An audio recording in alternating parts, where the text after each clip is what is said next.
Депопулацијата во Македонија е загрижувачка. Се помалку деца се раѓаат, се повеќе млади се иселуваат. Белата чума опустошува цели региони и некои важни урбани центри. Демографската слика е загрижувачка. Премиерот Мицковски најави екстраординарно чување за семејства или за заедници без деца. Но по само 2 дена стана пишманаџи. Македонија драматично старе, но во социјалните политики на ВМРО-ДПМН се познати стимулациите за рожба на трето дете без посебен бенефит. Кристијан Фидановски, доктор на науки на Оксфорд универзитетот, во интервју за Трилинг со негови анализи и видувања. Инаку Фидановски неодамна направи истражување во кое се заклучува дека се повеќе ќе паѓа населението во земјава, што ги прави демографските политики клучно прашање за државата. Имаме ли лек да се справиме со депопулацијата, да го подигнеме животниот стандард? Дали тоа може да ги одврати младите од иселување од државата, а при тоа да ги стимулира за зголемување на рожбата? Ево разговорот и неговите видувања со него. Македонија е една од државите на кои им е најпотребна демографска па и пронаталитетска политика. Ние како и целиот регион се соочуваме со тој двоен товар демографски на низок наталитет и високо иселување. Интересно, нашиот природен прираст е всушност благо позитивен до 2019, значи последната година пред ковид. Значи дека повеќе луѓе се раѓале годишно отколку што умирале, а сепак и низ тие децении ние по осамостојувањето сме загубиле население и населението остарало. Што кажува дека иселувањето е секако водечката причина, а сега кога и прирастот е под патем по ковид останат негативен, тоа го зголемува само демографскиот притисок. Истовремено Македонија старе пред да стане богата држава, и тоа се случува многу брзо, тоа старење, за разлика од други западноевропски држави кои прво станале богати држави, достигнале висок стандард на живот, а потоа им се случуваат овие демографски трендови. Така што нам апсолутно не е потребна пронаталитетска стратегија. Јас како некој што 5 години во рамките на мојот докторат работев на ова прашање, мило ми е што деновиве во јавноста се зборува за овие теми, секако жал ми е што тоа се случи баш на овој начин со една, да бидеме реални, непромислена идеја, односно реченица која што за среќа и не прерасна во најава за конкретна мерка. Но еве, ако тргнеме токму од ретерирањето од оваа идеја пред некој ден, се спомена токму Јужна Кореја во склоп на тоа ретерирање како еден наводно аналогија, една, но всушност јас би рекол дека повеќе има контраст помеѓу Кореја и Македонија во демографска смисла. Точно е дека Кореја има многу низок наталитет, дури и понизок од нашиот и постаро население, но точно е дека Кореја има исклучително низок наталитет, дури и понизок од нашиот, па и постаро население, но истовремено Кореја е број 1 во светот по автоматизација и на економијата и на целото општество. Ние сме меѓу најслабите во Европа. Така што в Кореја има луксус да не и успее пронатализмот или дури да се откаже од него, бидејќи има алтернативи. Ние, освен автоматизација, би можеле, например, да почнеме да увезуваме поголема работна сила од странство, особено од други континенти, посиромашни држави, но со оглед на конзервативниот момент во кој живееме, глобално можеби, но дефинитивно национално, тоа не ми личи многу веројатно.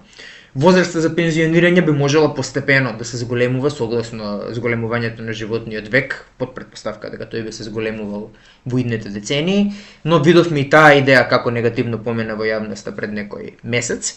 Така што пронаталитетската ориентација ни останува како можеби најреална стратегија за справување со демографските проблеми. Сега, при тоа не значи дека традиционални општества, онаа вообичаена претпоставка дека традиционални норми доведуваат до повисок наталитет, во денешно време кога жената сака да работи и да има еднаквост, тоа веќе не е случај. Значи, Кореја, да ја земеме повторно за пример, рекордно низок наталитет, а исклучително традиционално општество, едно од најтрадиционалните меѓу развиените држави денес. Истовремено на другата страна на спектрумот, иако секаде во Европа наталитетот е под стапката на обнова од околу 2 деца по човек, сепак скандинавските земји се најблиску до таа стапка на обнова, што кажува дека современите норми и прогресивните политики помагаат, а не одмагаат при стимулирањето на наталитетот. И затоа левицата не треба да бега од нив, бидејќи мерки како подолго, подобро платено, породово еднакво порадувано отсуство, подостапни градинки, па дури и овие финансиски интервенции кои вообичаено се врзуваат со десни политички опции, сите заедно помалку можат да придонесат кон повисок наталитет. Тоа е важно затоа што луѓето се уште сакаат да имаат повеќе деца отколку што имаат. Многу истражувања во Европа имаат покажано дека секој втор човек би имал едно дете повеќе, доколку условите би биле соодветни за тоа. И токму од тие причини, значи за да има возможност на граѓаните да реализираат еден од најсуштенствените, би рекол, животни избори, колку деца ќе имаат, левицата би требало исто така да ги поддржи ваквите политики. Дополнителен момент тука што треба да ги обедини левицата и десницата е што целокупните општества и економии зависат од демографската стабилност. Значи, постаро население значи поголем товар врз пензиските системи, здравствените системи, па и економскиот раст.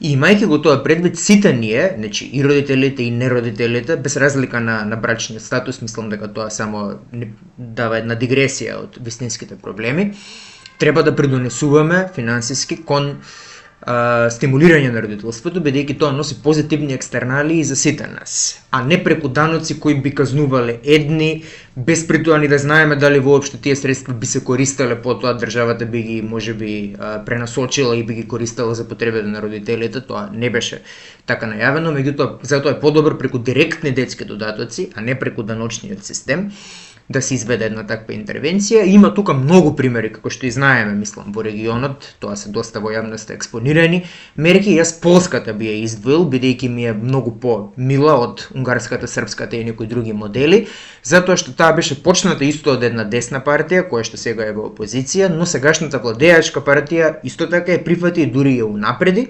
бидејќи се утврди дека таа политика исто манифестирана преку детски додатоци, прилично дарежливи, придонесе многу и за намалување на детската сиромаштија. Ефектите врз наталитетот се релативно скромни, повеќе се однесува на убрзување на, односно луѓе имаат деца побрзо отколку што можеби би планирале, а вкупниот наталитет не се крева толку многу, но има некакви ефекти врз наталитетот, а при тоа политиката е универзална, затоа е и универзално популарна, значи има политичка поддршка, бидејќи не е само за најсиромашните, идејата дека секој треба од државата да добива одреден придонес за родителство и не зависи ни од бројот на деца, значи важи и за први, втори деца и така натаму, така што тоа е можеби една мерка која нашите политичари и секој кој е заинтересиран за овие теми би требало да ја има предвид при овие разговори.